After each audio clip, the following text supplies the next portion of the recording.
어딜 가도 대화의 주제가 화제가 온통 코로나 바이러스인 것 같습니다.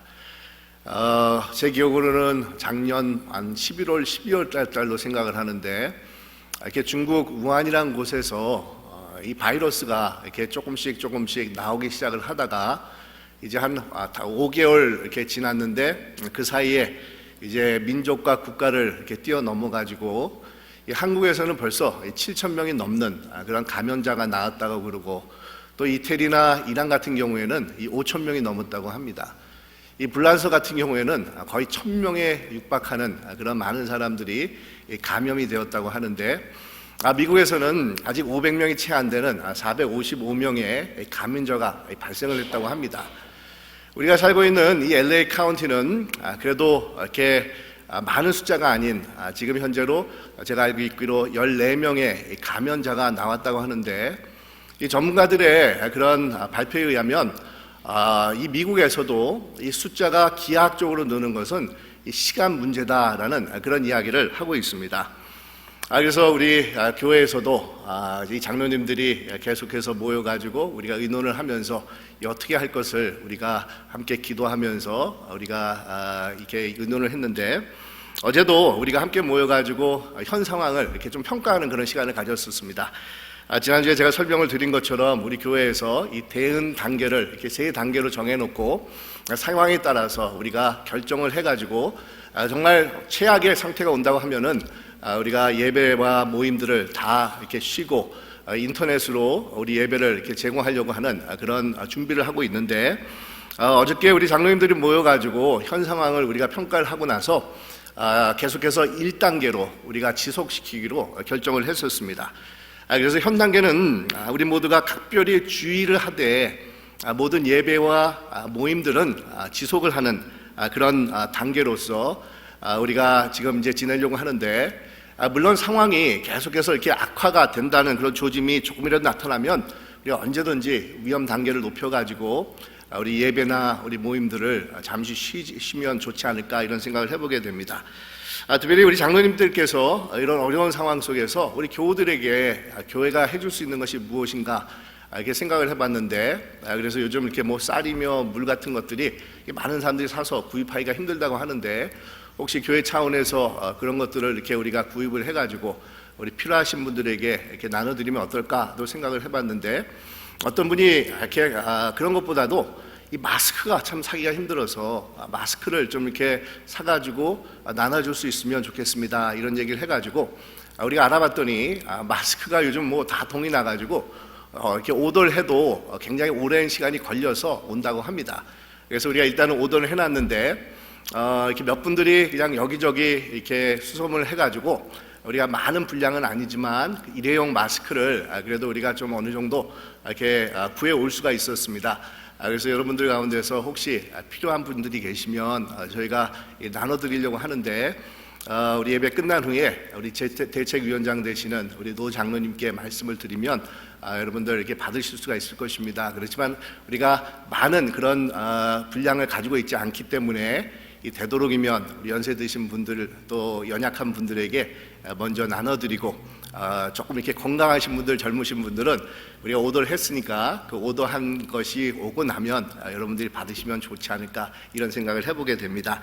그리고 이번 상황에 대해서 여러분들이 가지고 있는 그런 좋은 의견이나 이런 바람 같은 것이 있다고 하면은 우리 저나 우리 장로님들에게 언제든지 말씀을 해주시면 저희가 기도하면서 그 의견들 또 좋은 바람들을 우리가 한번 이렇게 생각해 보면서 우리가 이렇게 실천할 수 있도록 우리가 힘써 보기로 하겠습니다. 이번 코로나 바이러스 때문에 사실 전 세계가 굉장히 이렇게 두려움과 이 불안함 속에 이렇게 있는데, 이번 사태로 인해서 두드러지게 나타나고 있는 그런 현상 중에 한 가지가 있다고 하면, 국가와 국가 간에, 나라와 나라 간에, 민족과 민족 간에, 또 지역과 지역 간에 서로가 이제는 담을 쌓고 고립이 되는 그런 현상이 나타나고 있는 것이 아닌가, 이런 생각을 해보게 되었습니다. 이태리 같은 경우에는 걷잡을 수 없이 번져나가는 그런 바이러스 때문에 밀라노 도시가 위치해 있는 그런 북부 지역입니다. 그 북부 지역을 이제는 완전히 차단을 하는 그런 봉쇄 조치를 취했다고 합니다. 그러니까 들어오는 사람이나 나가는 사람들을 완전히 전면 금지하는 그런 정부에서 방침을 이렇게 세워가지고 실행을 한다는 얘기가 들려지고 있고, 또 불과 몇 달 전까지만 해도 여러분 사실 우리 한국 여권이 미국 여권보다도 이렇게 비자 없이 갈 수 있는 나라가 더 많다고 해가지고 한국 사람들이 굉장히 이렇게 자랑스럽게 이렇게 생각을 했었는데, 이번 사태로 우리 한국인들이 아무리 한국 여권을 갖고 있어도 들어오지 못하게 막는 나라가 이제 100개 이상이 넘었다는 겁니다. 그리고 최근에 일본 정부는 한국인들이 들어오는 것을 거의 전면 금지하는 그런 방침을 세웠다고 하는데, 이에 따라서 또 우리 한국 정부도 화가 났는지 일본인들이 들어오는 것을 똑같이 막는 그런 방침을 세워가지고 감정적으로 이렇게 대립각을 세워가지고 가뜩이나 이게 관계가 참 아주 이렇게 힘든 그런 사이였는데, 이 두 관계 사이에 더 높은 담이 세워지는 것 같아가지고 좀 안타까운 그런 마음을 가지고 있습니다. 여러분, 이런 것을 보면서 어떻게 보면 세상이라는 곳이 참 어떤 곳이라는 것을 우리가 단면적으로 다시 한번 새삼스럽게 깨달아 볼 수 있는 기회가 생기지 않았나, 이런 생각을 해보게 됐는데, 여러분, 세상은 어떤 곳이냐면 어렵고 힘든 일이 나타난다고 했었을 때 자신들의 안전과 또 이익이라는 그런 명분 아래서 서로가 빗장을 이렇게 걸어 잠그고 등을 지는 것을 언제든지 서슴지 않고 행하는 것이 이 세상이 가지고 있는 이 전형적인 그런 특징이라고 할 수가 있다는 겁니다. 근데 여러분, 이에 반해서 우리 하나님의 나라는 어떤 곳이겠습니까?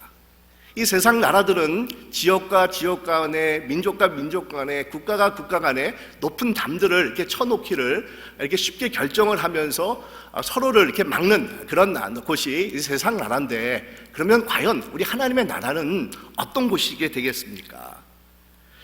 여러분, 하나님의 나라는 국가와 민족 간의 이런 장벽, 아니면 언어의 장벽, 문화의 장벽, 지역의 장벽, 이 성별의 장벽, 사회적인 이런 모든 장벽들을 뛰어넘어서 그리스도 안에서 모든 자들이 하나가 되게 하는 것이 바로 하나님의 나라가 가지고 있는 이 모습입니다.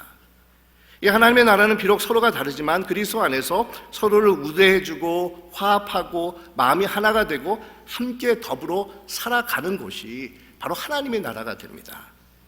그것을 위해서 우리 가운데서 역사하시는 분이 우리 성령님이 되시는데, 여러분, 성령께서 이 세상에 오신 목적 중에 하나는 하나님의 복음이 모든 장벽을 뛰어넘어서 온 세상에 편만하게 이 증거되는 역사를 이루어 나가시는 것이 바로 성령께서 우리에게 오셔서 하시는 그런 역할이고 이 목적이 됩니다. 그래서 사도행전의 주제라고 할 수 있는 1장 8절에 보니까 오직 성령이 너에게 임하시면 너희가 권능을 받고 예루살렘과 온 유대와 사마리아와 땅끝까지 이르러 내 증인이 되리라 라고 이 말씀을 하고 있습니다. 여러분, 성령께서는 복음이 모든 나라, 모든 민족, 모든 문화의 장벽을 뛰어넘어서 그 가운데 들어갈 수 있는 능력을 우리에게 허락해 주시는 분이시됩니다. 이것에 대해서 증언하고 있는 말씀이 사도행전인데, 우리가 지난주에는 하나님의 이 복음이 예루살렘과 유대 지역을 벗어나서 이 사마리아 땅까지 흘러 들어가게 되는 그런 과정을 우리가 살펴보았는데, 여러분, 우리 하나님께서 모든 것을 합력하여서 선을 이루시는 그런 분으로서 예루살렘에 임하게 된 아주 극심한, 아주 혹독한 그런 핍박과 받기 때문에 피신을 하는 이 성도들을 통해서 이 좀처럼 예루살렘과 유대 땅 바깥으로 복음이 떠나지 못하고 있었는데, 드디어 사마리아 땅까지 그 복음이 증거되는 그런 역사가 나타나게 되었다는 겁니다. 여러분, 이것은 이스라엘 국경을 넘어가지고 유대인이라는 그런 정체성을 벗어나서 세계 선교가 현실적으로 가능하다라는 것을 직접적으로 보여주는 아주 역사적인 그런 사건이라고 할 수가 있습니다. 그것을 위해서 우리 하나님께서는 예수님의 12 제자였던 사도들이 아니라 빌립 집사를 사용하셨는데, 이것이 여러분 우리에게 주고 있는 시사하는 바는 정말 굉장하다고 할 수가 있습니다. 오늘날에도 우리 하나님께서는 목회자들이나 이 장로님들뿐만 아니라 평범한 일반 성도들을 사용하셔서 정말 복음이 정말 우리가 몸담고 있는 모든 구석구석마다 이 세상 정말 만방에 퍼져나가는 귀한 역사가 이루어지기를 소원하고 계시다는 겁니다. 종종 보면 교회 지도자 측에 속한 분들은 너무 생각해야 되는 것들이 정말 복잡한 그런 상황들이 너무도 많기 때문에 의외로 순수하게 복음을 증거하는 것을 쉽게 시행하지 못하는 그런 경우들이 있는데, 우리 하나님께서는 오히려 이 평신도들을 통해서 이 복음이 이런 정말 담들을 뛰어넘어서 흘러가는 그런 통로로 사용하시기를 원하고 계시다는 겁니다. 어느 선교 전략가의 그런 말에 의하면 요즘 선교는 목회자들이 가는 것보다도 평신도들이 정말 비즈니스를 하는 그런 명목으로, 아니면 뭐 영어 선생으로, 아니면 가르치는 사람으로 가는 것이 훨씬 더 이 현지인들과 자연스럽게 접촉하는 면에서 효율적이다, 이런 얘기를 하고 있습니다. 이 목회자들이 가면 괜히 그냥 어깨에 힘만 주고 그냥 가르치려고 하고 설교만 하려고 하기 때문에 사람들이 별로 이렇게 달가워하지 않는다는 겁니다. 그래서 여러분, 우리 평신도들의 역할이 얼마나 소중한지 모릅니다. 여러분들이 비록 먼 곳에 선교를 하러, 복음을 증거하러 가시지 않는다 할지라도 매일같이 여러분들이 접하는 일상에서 이 복음에 합당한 삶을 살아갈 때 훨씬 더, 목회자들보다도 훨씬 더 효과적으로 예수 그리스도를 증거할 수 있는 기회가 여러분들에게 주어질 수 있게 된다는 겁니다. 그래서 여러분, 제가 바라는 것은 우리 새소망의 모든 교우들이 여러분들에게 주어지는 그런 일상을 잘 활용하셔서 주님의 복음을 위해서 살아가실 수 있는 우리 새소망 교우 여러분들이 되시기를 주님의 이름으로 축원드립니다. 오늘 말씀은 이 빌립이 이 복음을 이 사마리아 땅에 들어가서 전한 후에 이 발생한 두 가지 이 사건을 우리에게 소개를 해주고 있는데, 하나는 빌립이 가서 복음을 전하고 세례를 사람들에게 주었을 때 성령이 임하지 않았었습니다. 나중에 사도들이 예루살렘에 와서 기도할 때 성령이 비로소 사마리아 사람들에게 임한 그런 내용이 오늘 본문에 기록이 되고 있고, 또 다른 하나는 시몬이라는 그런 마술사가 성령을 돈으로 살려고 하는 그런 어처구니 없는 그런 내용을 오늘 본문이 기록을 하고 있는데, 먼저 세례를 이미 받았음에도 사도들이 와서야 비로소 성령이 그런 임한 것을 살펴본다고 하면은, 여러분, 사마리아 사람들은 빌립이 그곳에 와가지고 복음을 증거하고 이 세례를 줄 때 이미 믿음을 가지게 되었었습니다. 예수 그리스도의 이름으로 이들은 세례를 받은 그런 자들이 되었다는 겁니다. 그런데도 성령이 아직까지 임하지 않고 있었다는 것을 우리에게 말씀하고 있는데, 하지만 성령은 우리가 아는 것처럼 회개하고, 우리가 정말 회개하고 예수 그리스도를 믿을 때 우리에게 임하시는 분이 바로 성령님이 되어주십니다. 예수님을 주로 고백하고 따르겠다는 의지를 세워서 세례를 우리가 받을 때 성령께서 그 자리에 우리와 함께 하여 주신다는 겁니다. 여러분, 이 사도행전 2장에 보면 베드로가 전한 그런 설교가 이렇게 기록이 되어 있는데, 그곳에 보면은 회개와 세례와 성령이 각각 세 가지의 다른 체험같이 기록이 되어 있지만 실상은 한 가지 체험으로 이 말씀을 하고 있습니다. 그러니까 이 세 가지가 다른 것 같지만은 한 묶음으로 같이 함께 움직이는 그런 체험이라고 설명을 하고 있다는 겁니다. 우리 베드로가 이렇게 말씀을 합니다. 너희가 회개하여 각각 예수 그리스도의 이름으로 세례를 받고 제 사함을 받으라. 그리하면 성령을 받으리니 라고 말씀을 합니다. 회개하고 세례받고 성령을 받는 것이 각각 다른 경험이 아니라 이 세 개가 같이 움직임되는 겁니다. 한 묶음으로 역사되는 그런 사건이라는 겁니다. 또 로마서 8장에 보면 누구든지 그리스도의 영이 없으면 그리스도의 사람이 아니라라고 말씀을 합니다. 우리 하나님께서는 회개하고 세례를 받는 모든 자들에게 성령을 내려주셔서 이런 자들 안에 성령이 내주하시면서 하나님이 거하시는 성령의 전이 되게끔 하신다는 겁니다.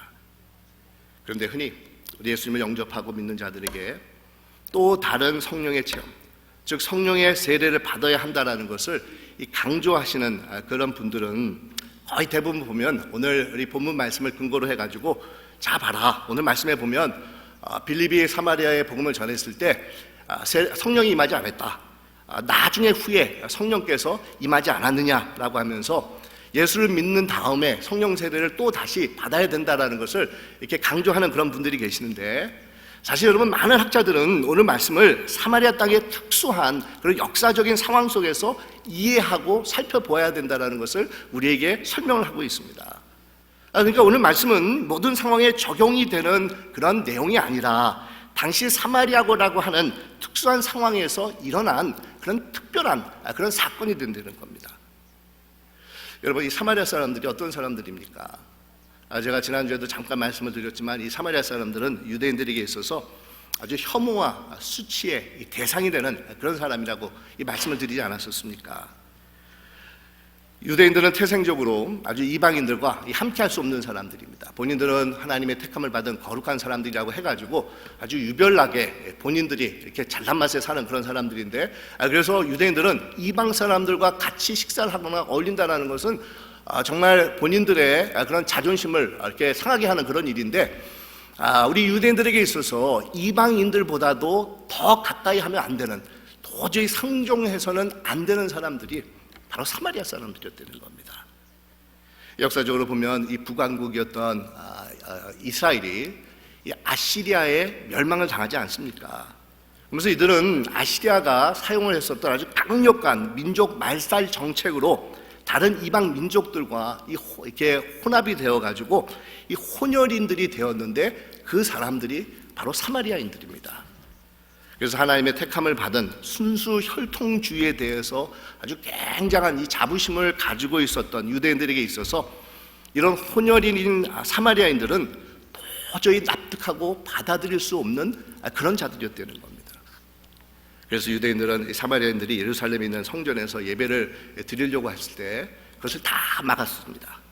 그러자 이 사마리아 사람들은 왜 우리도 그러니까 다른 그런 민족의 피를 받았지만 아직까지도 하나님을 섬기는 사람들인데 하나님의 성전에 가서 예배를 못 드리게 하느냐라고 하면서 이 자존심이 상해가지고 본인들 나름대로 정통성을 내세워가지고 따로 사마리아 땅에 그리심 쓴 산이라는 곳에 성전을 세워가지고 하나님을 예배했던 사람들이 이 사마리아 사람들입니다. 이렇게 유대인들과 사마리아 사람들은 거의 700년이 가까운 그런 역사의 흐름 속에서 서로가 으르렁 거리면서 원수처럼 대하고 있었는데, 우리 예수님께서는 우리에게 지상 명령을 주실 때 성령이 임하시면 예루살렘과 온 유다와 사마리아 땅까지 이르러 내 증인이 된다라고 말씀을 하시면서 아마 의도적으로 이 사마리아라는 그런 명칭을 아주 꼭 집어가지고 넣으셨을 것이라는 겁니다.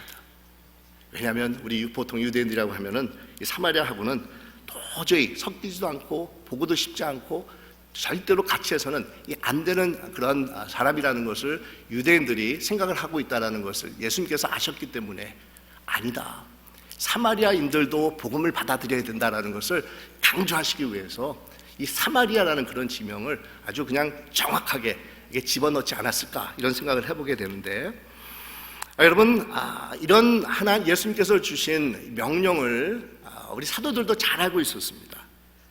하지만 이들은 사마리아 땅까지 들어가가지고 복음을 전하려고 하는 그런 생각을 전혀 가지고 있지 않았다는 겁니다. 우리가 흔히 이런 말을 하지 않습니까? 이 세상에서 가장 먼 거리가 이 머리에서 가슴까지 오는 거리라고 그러지 않습니까?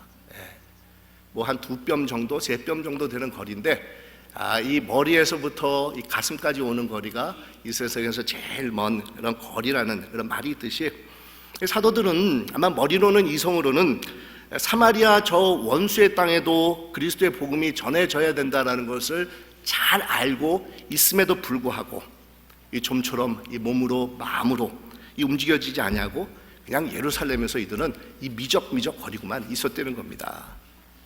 하지만 하나님께서는 이 박해로 인해서 사마리아 땅으로 피신을 가한 이 빌립을 사용하셔서 그 땅에 이 복음이 전해지는 그런 역사를 이루셨는데, 여러분, 만약 빌립이 전통 히브리파 유대인 출신이 아니었다고 하면 애초부터 사마리아 땅으로 피신을 가지도 않았을 것이고, 설사 그곳에 갔다 할지라도 이 사마리아 사람들을 만나가지고 복음을 증거하는 일은 절대로 하지 않았을 것입니다. 하지만 여러분, 빌립은 소위 말하면은 이 외국물을 먹은 헬라파 유대인으로서 열려진 마음을 가지고 있었던 자입니다. 정말 협소하고 편파적이고 배타적인 전통적 유대 사상을 가지고 있었던 그런 사람이 아니라 넓은 세계관을 가지고 있었던 이 개혁적인 인물이 바로 빌립이었습니다. 빌립의 이런 넓고 열려진 사상이 그가 전한 우리 6장에 나오는 이 설교문에 보면은 아주 그 빌립의 그런 생각이 그대로 녹아져 있는 것을 우리가 발견할 수가 있는데, 우리 하나님께서는 바로 이런 빌립을 사용하셔가지고 사마리아 땅에도 복음이 들어가는 이 역사를 이루어 나가셨다는 겁니다. 근데 여러분, 이 빌립이 복음을 전하고 세례를 주었을 때 성령이 충분히 그때 임하실 수도 있었습니다. 사마리아 땅에도 복음이 전해졌다는 그런 소식을 듣고 나서 이 사도들이 정말 찾아가가지고 손을 얹어서 안수할 때 성령이 임했는데, 꼭 사도들이 오지 않아도 성령께서는 충분히 임하실 수가 있었다는 겁니다. 하지만 후에 이 사도들이 왔을 때 비로소 이 성령이 임한 그 이유는 이 복음의 정통성, 이 교회의 정통성과 연결이 되는 그런 목적도 있지만, 이제는 사마리아 같은 사람들까지도 하나님의 자녀가 되었음을 확인시키기 위해서 의도적으로 우리 하나님께서는 기다리셨다가 이 사도들을 통해서 성령이 임하는 그런 역사를 베풀어 주셨다는 겁니다.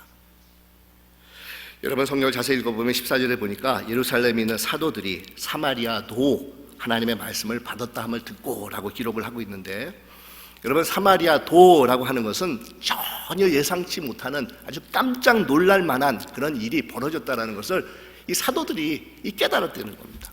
사마리아도 이 복음을 받았다라는 것을 사도들이 알고 놀랬다는 겁니다. 전혀 인간 취급을 하지 않았는데 사마리안들에게도 그리스도의 생명의 복음이 증거가 되면서 이들이 하나님의 자녀가 되었다라는 소식을 전해 들었을 때 이 사도들이 고개를 갸우뚱거린 겁니다.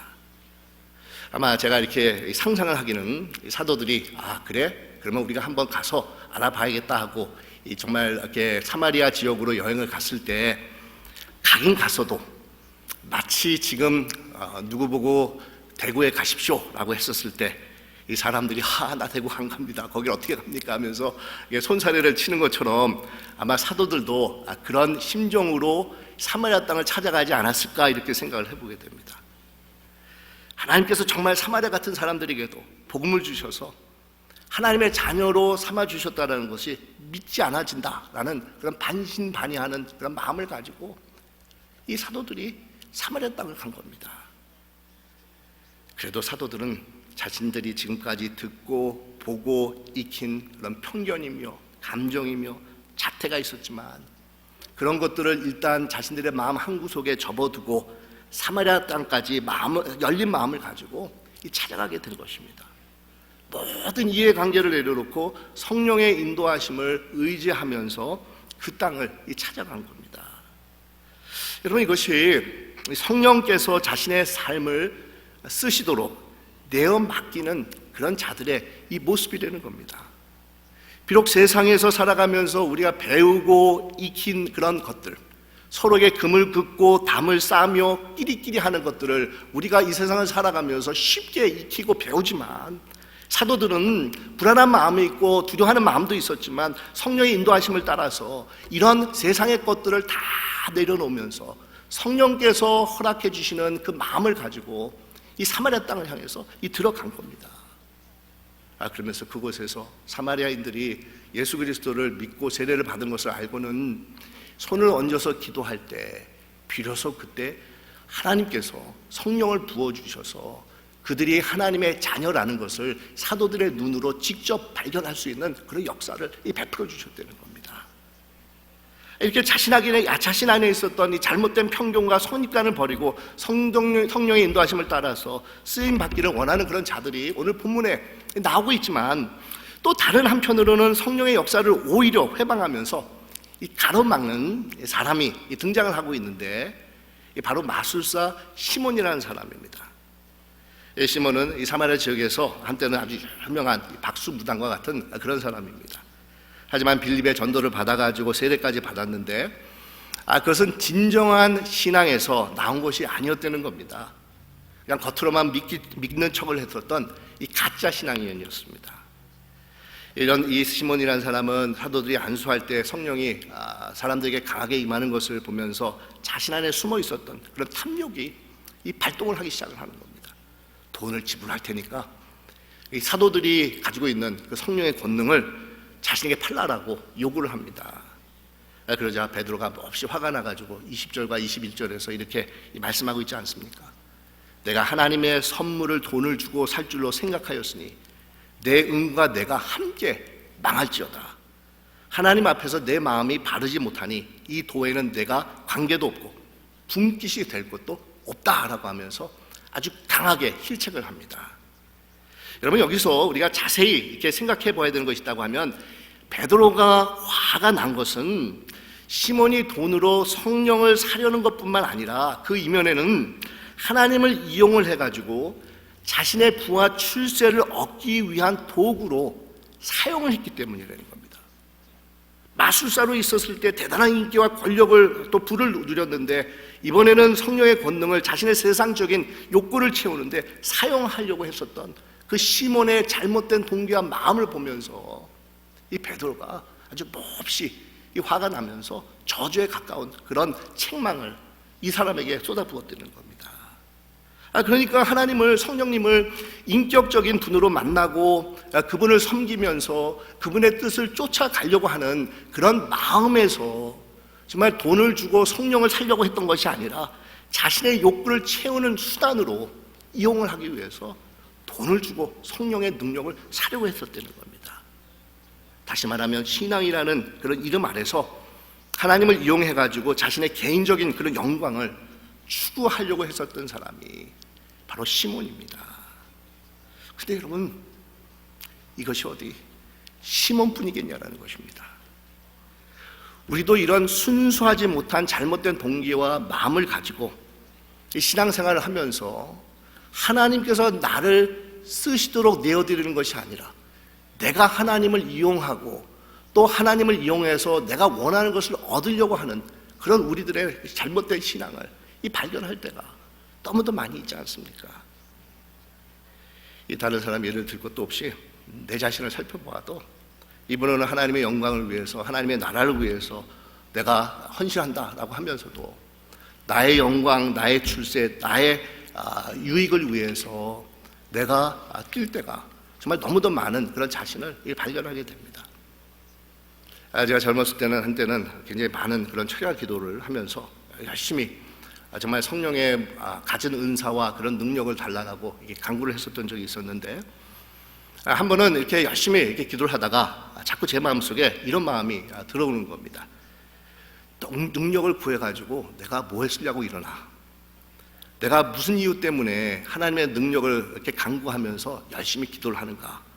그런 마음이 제 마음속에 들면서 제가 한번 곰곰이 생각을 해봤습니다. 그랬더니 이런 나의 모습을 발견하게 되는데, 겉으로는 하나님의 나라를 위해서 쓰임을 받고 싶다고 그렇게 얘기를 하지만 내 안에 숨겨져 있는 그런 동기는 내가 크게 되어서 내 이름이 알려지고 내가 출세를 하기 위해서 열심히 기도하면서 하나님 앞에 매달렸다는 겁니다. 그러니까 하나님의 영광, 하나님의 나라는 그냥 거치장 하나의 구실에 불과했지, 나의 동기, 나의 내면, 나의 마음을 살펴보니까 그냥 나를 위해서 그냥 하나님 앞에 간구했었던 나의 그릇된 모습을 볼 수 있었다는 겁니다. 여러분 어떻습니까? 여러분 어떤 마음을 가지고, 어떤 동기를 가지고 주님을 섬기는 그런 자들로 정말 믿음 생활을 하고 있다고 생각을 하고 계십니까? 우리 베드로는 깨끗하지 못하고 순수하지 못한 동기와 마음을 가지고 우리 주님을 섬기는 그런 자들에게 해결책을 제시해주고 있는데, 오늘 말씀해 보니까 이 악함을 회개하고 주께 기도하라, 혹 마음에 품은 것을 사하여 주시리라 라고 말씀을 합니다. 두 가지의 해결 방법입니다. 회개하고 기도하라 라고 말씀을 합니다. 여러분, 이 회개하라는 것은 잘못된 동기와 행동에서 이 돌이키라라는 말씀입니다. 예수 그리스도의 참된 복음의 빛 앞으로 완전히 돌아오라라는 그런 말씀입니다.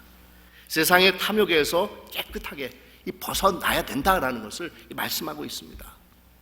그리고 두 번째로 기도하라라고 말씀을 하고 있는데, 여러분 여기서 이 기도라는 단어는 사실 우리 한국 성경에는 그냥 똑같은 기도라는 단어가 사용이 되고 있지만, 우리 헬라 성경에 보면은 이 똑같이 이렇게 우리가 흔히 사용하는 기도라는 단어가 아니라 조금 이렇게 다른 그런 기도라는 단어가 사용이 되고 있는데, 여기서 사용되고 있는 이 기도라는 단어는 이 묶어매다 아니면 이렇게 메어지다라는 그런 의미가 가지고 있는 그런 단어가 됩니다. 그러니까 회개를 하고 기도를 하라라고 말씀을 하고 있는데, 이 기도를 하라는 것은 너 자신을 주님께 묶어둘 정도로 기도하라는 것입니다. 마음을 주님께 꽁꽁 동여맬 정도로 아주 확실하게 우리 주님 앞에 기도하라는 겁니다. 주님 없이는 이제는 절대로 못 살겠습니다 할 정도로 완전히 우리 주님을 붙잡을 수 있을 정도로 기도하라라는 말씀이 되는 겁니다. 한마디로 말하면 내가 가지고 있는 모든 것, 나의 인사이드 아웃이 완전히 주님의 마음과 성품과 동기와 가치관으로 변화될 수 있기를 위해서 끊임없이 간구하고 내 자신을 주님 앞에 그냥 꽁꽁 묶어 두어라라는 그런 의미가 바로 기도하라라는 이 말씀이 되는 겁니다. 근데 여러분, 아쉽게도 시몬이 회개했다라는 기록이 오늘 본문에 나오고 있지 않습니다. 사실 전해오는 그런 이야기에 따르면 이 시몬은 회개를 하지 아니하고 오히려 이렇게 떠들면서 돌아다녔다고 하는데, 이 세상에는 이 두 가지 신이 있는데 구약의 신은 불완전한 신이다. 예수는 메시아가 아니고 단지 구약에 나오는 선지자의 한 사람에 불과하다. 또 다른 신은 바로 나다라고 하면서 돌아다녔다는 겁니다. 제가 이런 글을 읽어보면서 누구가 떠올랐겠습니까? 요즘 한참 이렇게 떠올리는 그런 신천지를 제가 이렇게 생각을 하게 되었는데, 여러분, 그렇습니다. 이런 사람은 바로 성령을 방해하는 자입니다. 정말 자신이 가지고 있는 것을 다 내려놓고 정말 물같이 강같이 우리를 통해서 역사하시는 성령님을 정말 성령님께 내 자신을 내어놓으면서 성령님의 인도하심에 순종하면서 따라가는 자들이 아니라, 오히려 성령께서 내 안에 오셔서 나를 통해서 역사하시는 것을 내 안에 있는 그런 가진 세상적인 것으로 채워놓으면서 그것을 막는 사람들이 바로 시몬과 같은 사람이 되는 겁니다. 그래서 여러분, 오늘 본문에 보면은 사실은 이 두 부류의 사람들이 서로 이렇게 연결되어 있지 않는 것 같이 보이지만은 이 두 부류의 사람들이 이게 비교가 되고 있는 것을 우리가 살펴볼 수가 있는데, 우리 사도들 같은 경우는 자신들을 얽매고 있었던 그런 배타적인 사고에 머물러 있었지만, 이들은 그것을 과감하게 깨고 나와서 사마리아 땅까지 찾아가서 그들에게 기도하면서 성령의 은혜를 전해주는 하나님께 쓰임받는 이 도구가 되었습니다. 그러니까 복음을 위해서 기꺼이 자신들의 죄악과 허물을 내려놓고 성령의 인도하심 가운데 자신을 내어드리는 그런 자가 바로 사도들이었다는 겁니다. 이에 반해서 이 시몬은 겉으로는 복음을 받아들인 것처럼 행동을 했지만 여전히 옛사람의 탐욕과 소욕을 뿌리치지 못하고 있었다는 겁니다.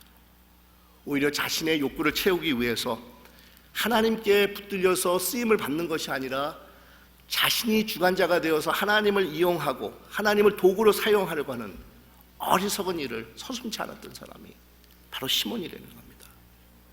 여러분, 똑같이 이 문제가 있는 그런 사람들입니다. 사도들은 자신들의 옛 모습을 벗어버리지 못하고 있었지만 과감하게 그것을 벗어버리고 성령을 쫓아갑니다. 하지만 시몬이라는 사람은 자신의 옛사람을 벗어버리지 못하고 탐욕에 의해서 오히려 성령을 방해하는 그런 자가 되었다는 겁니다. 자, 여러분, 이 두 사람들이 우리 앞에 놓여져 있습니다. 이 사람들을 보면서 우리는 과연 어떤 자들이 되어야 되겠습니까? 우리가 선택을 한다고 하면은 과연 어떤 자를 우리가 선택하면서 그들을 쫓아가는 그런 삶을 살아가야 되겠습니까? 사도들입니까? 아니면 시몬입니까? 그 답이 너무도 명백하지 않습니까? 자신들의 육신적인 모습을 벗어버리고 오직 성령의 인도함을 받아서 정말 강같이 우리를 통해서 정말 베풀어 주시는 그 놀라운 그런 생명과 자유와 이 기쁨을 정말 우리가 성령을 통해서 받으면서 그것을 주위 사람들에게 정말 마음껏 우리가 베풀면서 나눠주면서 정말 우리가 기도하고 우리가 선한 행동을 하고 아니면 우리가 정말 말 한마디 건네주었을 때 그것을 통해서 성령께서 우리 주위에 있는 사람들에게 임하는 그런 놀라운 역사가 여러분들의 삶 가운데 나타나기를 주님의 이름으로 축원드립니다. 기도하겠습니다. 아버지 하나님,